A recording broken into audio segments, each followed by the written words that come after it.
और पंच केदारों में से तृतीय केदार तुंगनाथ मंदिर विश्व में सबसे ऊंचे स्थान पर बने इस पौराणिक शिव मंदिर में इन दिनों आस्था का सैलाब उमड़ पड़ा है।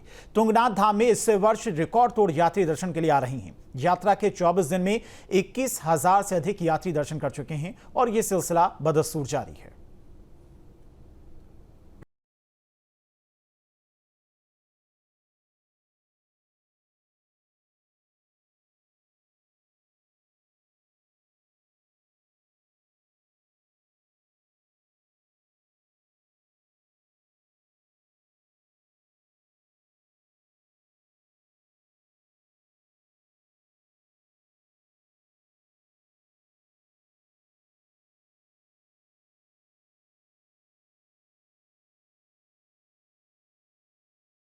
की प्राप्ति होती है। स्कंद पुराण केदारखंड अध्याय 49 के अनुसार तुंगनाथ क्षेत्र मंदाकिनी और अलकनंदा नदियों के बीच स्थित है। ये मंदिर भगवान शिव को समर्पित है और अपने दिव्य वातावरण और आध्यात्मिक ऊर्जा के लिए जाना जाता है। पंच केदार में केदारनाथ, तुंगनाथ, रुद्रनाथ, मधुमहेश्वर और कल्पेश्वर मंदिर शामिल हैं। तुंगनाथ मंदिर रुद्रप्रयाग जिले में करीब 3600 मीटर की ऊंचाई पर स्थित है। ये सबसे ऊंचाई पर बना शिव मंदिर है।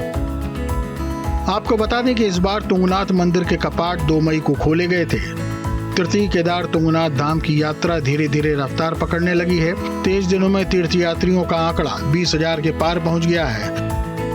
अब तक 20,879 भक्त तुंगनाथ धाम के दर्शन कर चुके हैं, जिसमें 10,698 पुरुष, 8,296 महिलाएं और 1,803 बच्चे हैं और 81 साधु सन्यासियों के साथ 11 विदेशी सैलानी भी दर्शन कर चुके हैं और रोजाना 700 से 800 तीर्थयात्री यहां पहुंच रहे हैं। लगातार हो रही बारिश के कारण चोपता तुंगनाथ चंद्रशिला 4 किलोमीटर के पैदल ट्रैक के दोनों तरफ फैले सुरम्य मखमली बोग्यालों में हरियाली लौटने लगी है। बोग्यालों में कई प्रजाति के फूल खिलने से यहाँ के प्राकृतिक सौंदर्य पर 4 चांद लग रहे हैं, जिसे देखकर यात्री खुश हो रहे हैं। बीकेटीसी के अधिकारी और कर्मचारी यात्रियों को बेहतर सुविधाएं देने में लगे हैं। यात्रा धीरे धीरे परवान चढ़ रही है और घाटी के तीर्थाटन पर्यटन व्यवसाय में खासा इजाफा हो रहा है। 23 दिनों के भीतर 20,000 से अधिक यात्रियों का आवाजाही से तुंगनाथ धाम सहित तुंगनाथ घाटी की सभी यात्रा पड़ावों पर रौनक बनी हुई है। तीर्थयात्री, पर्यटक और सैलानी तुंगनाथ धाम में पूजा अर्चना और जलाभिषेक करने के बाद चंद्रशिला की खूबसूरत वादियों से भी रूबरू हो रहे हैं। हिंदू पौराणिक कथाओं के अनुसार महाभारत युद्ध में मारे गए लोगों की वजह से पांडव काफी दुखी थे और शिव से मिलकर प्रायश्चित करना चाहते थे। वो काशी भी गए, लेकिन नाराज शिव उनसे नहीं मिले और वो पहाड़ों पर चले आए। जिन्हें ढूंढते हुए पांडव गढ़वाल चले आए। तब शिव केदार चले आए। पांडव भी उन्हें ढूंढते हुए केदार आ पहुंचे। अब शिव ने बैल का रूप लिया और बैलों के झुंड में समा गए। भीम भांप चुके थे कि शिव बैल के रूप में इसी झुंड में है। भीम ने नर और नारायण पर्वत पर अपने दोनों पैर टिका दिए और बैलों को हाँकना शुरू कर दिया। सभी बैल उनके पैर से नीचे निकल गए, लेकिन शिव तो शिव थे, वो भीम के पैरों के नीचे क्यों आते। बैल को झिझकता देख भीम समझ गए और झट से उन्हें पकड़ना चाहा। बैल जमीन में अंतर्ध्यान होने लगा, लेकिन भीम ने बैल का कुबड़ पकड़ लिया। शिव जमीन में लुप्त हो गए और बाद में टुकड़ों में प्रकट हुए।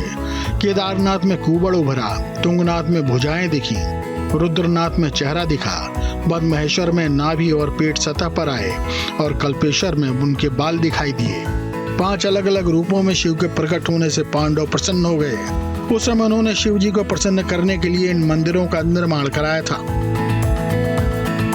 ये किंवदंती भी है कि भगवान राम ने चंद्रशिला शिखर पर ध्यान लगाया था, जो 14,000 फीट की ऊंचाई पर स्थित है और तुंगनाथ के करीब है। ये भी कहा जाता है कि रावण ने यहाँ निवास करते समय शिव की तपस्या की थी। ये मंदिर हजारों साल पुराना है और कत्यूरी शैली में इसका निर्माण हुआ है। तुंगनाथ की चोटी 3 धाराओं का स्रोत है, जिसमें अक्षकामिनी नदी बहती है। ये मंदिर रुद्रप्रयाग जनपद में स्थित है और चोपता से 3 किलोमीटर दूर है। Team news state.